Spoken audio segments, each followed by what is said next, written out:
ஒரே ஒரு விஷயம் இருந்தா போதும்.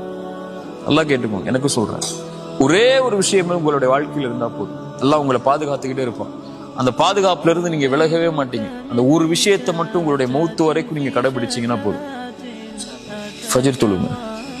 ரசூலுல்லாஹி ஸல்லல்லாஹு அலைஹி வஸல்லம் சொன்னாங்க, யார் ஃபஜ்ரை தொழுவாரோ அவர் அல்லாஹ்வுடைய பாதுகாப்பில் இருப்பவர். அல்லாஹ்வுடைய பாதுகாப்பில் இருப்பவரை எதுவும் தீண்டாது.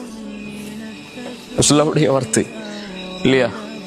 காலையில எழுந்து அவன் அல்லாஹ்வுக்காக 2 ரக்அத்தை அந்த குளிருள்ள நேரத்திலையும் வெளிச்சமில்லாத அந்த நேரத்திலையும் நடந்து போய் அல்லாஹ்வுக்காக நிறைவேற்றக்கூடியவருக்கு ரசூலுல்லாஹி ஸல்லல்லாஹு அலைஹி வஸல்லம் சொன்னாங்க, யார் இரவுடைய அந்த இருள்களில் நடந்து கொண்டு பள்ளியை நோக்கி சென்று தொழுகை நிறைவேற்றுவாரோ நூறு இத்தாமியோமல் கியாமா, மறுமையில் அவர் வெளிச்சத்தோடு வருவார். அல்லாஹ் அவரை பாதுகாக்கிறான். யார் ஃபஜ்ரை தொழுவாரோ அவரை அன்றைய தினம் முழுவதும் அவர் அல்லாஹ்வுடைய பாதுகாப்பில் இருப்பவர். அல்லாஹ்வுடைய பாதுகாப்பில் இருப்பவரை யாரும் எதுவும் அவரை செய்யாது. சோதனை வந்தா கூட அவருக்கு பெருசா தெரியாது. அந்த சோதனை அல்ஹம்துலில்லாஹ் அல்லாஹ் என்ன சோதிக்கிறான்னு நினைச்சிட்டு போயிடுவார். குறை சொல்ல மாட்டார், கை செய்தப்பட மாட்டார், என்னடா வாழ்க்கைன்னு சொல்ல மாட்டார். அல்லாஹ் என்ன சோதிக்கிறான் அப்படின்னு சொல்லி அவர் அல்லாஹ்வுடைய விஷயத்தை பொருந்திக் கொள்வார். அஜபல் அம்ரில் முஃமின், அவருக்கு அதுவும் நலவா இருக்கும்.